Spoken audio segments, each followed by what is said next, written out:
Con el triunfo de la Revolución de Ayutla se convocó a un nuevo Congreso Constituyente, destinado a elaborar las leyes que regirían la vida del país y de sus instituciones.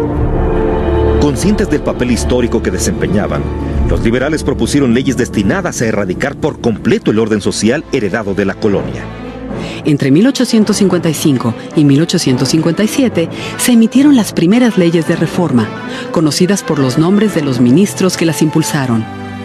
La Ley Juárez estableció la preponderancia del Estado para impartir justicia, excluyendo a los tribunales eclesiásticos y militares en todos los asuntos del orden civil. Así, el Estado se erigía como garante de la paz pública entre unos ciudadanos caracterizados por la igualdad jurídica.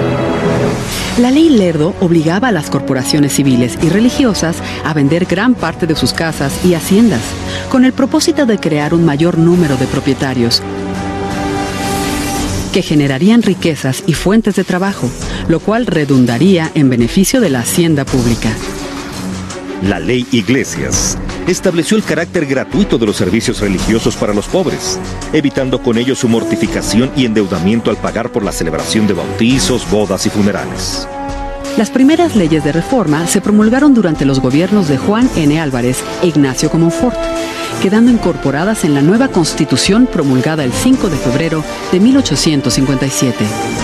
Sin duda, aquella ley contenía preceptos de gran valor y trascendencia. Elevó a rango constitucional los derechos del hombre. Al respecto, declaró que todos los mexicanos son libres desde su nacimiento, con pleno derecho a la libertad de enseñanza, de profesión, de conciencia, de petición, de asociación, de desplazamiento en todo el territorio nacional, así como la garantía de no ser molestados en su persona, sus bienes, su domicilio y su correspondencia, a menos que la acción estuviera precedida por una orden judicial.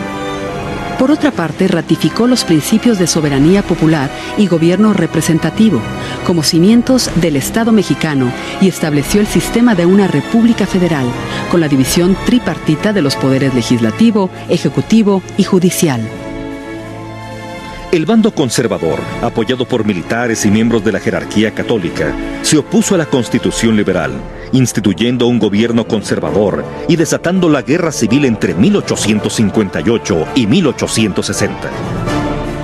Sin doblegarse, el gobierno de Benito Juárez asumió la legitimidad del gobierno republicano y en un acto de valor y entereza promulgó las leyes de reforma. En 1859 se publicaron las siguientes: la Ley de Nacionalización de Bienes Eclesiásticos, con el propósito de financiar la guerra e incrementar el número de propietarios y contribuyentes. La Ley Orgánica del Registro Civil, que permitió al Estado asumir el registro de los nacimientos, adopciones, matrimonios y defunciones, generando documentos útiles para la identidad jurídica de los mexicanos y para gestiones o trámites personales ante las dependencias de gobierno. La Ley del Matrimonio Civil y la de Secularización de Cementerios, que establecieron un cuadro normativo sobre dos aspectos esenciales, como es la formación de la familia a través del vínculo matrimonial y la regulación de los espacios para el reposo de los difuntos. Mediante la Ley de Días Festivos, se asumió la tarea de programar e instituir un calendario cívico-religioso, común para todo el país, que permitiera el ejercicio de las actividades económicas, el despacho de los asuntos públicos, el disfrute de los días de asueto y la realización de los ritos y fiestas principales del culto católico. En 1860 se decretó la Ley de Libertad de Cultos, que facilitó el camino para la tolerancia de las confesiones religiosas, con la única limitante del respeto a las creencias de los demás, así como la preservación de la moral y de la paz pública. En 1861 se promulgó el decreto sobre la secularización de hospitales y establecimientos de beneficencia, con objeto de administrar las casas e instituciones dedicadas al auxilio de la gente necesitada, a la vez que permitiría establecer nuevos orfanatos, comedores públicos, hospitales y asilos de apoyo a los pobres, los huérfanos, las viudas, los ancianos y los desvalidos. Finalmente, en 1863, se decretó la supresión de las comunidades religiosas, toda vez que el pensamiento liberal partía de la preeminencia de los derechos naturales e inalienables del individuo. Durante la presidencia de Sebastián Lerdo de Tejada, se incorporaron a la Constitución las leyes de reforma, por una ley emitida el 25 de septiembre de 1873. Se consolidaba así la separación entre la Iglesia y el Estado.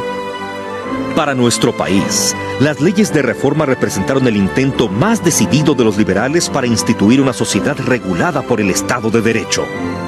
Fueron el punto de partida para la construcción de una sociedad moderna, cuyo legado actual son las instituciones que organizan nuestra vida, nuestros derechos y nuestras preciadas libertades.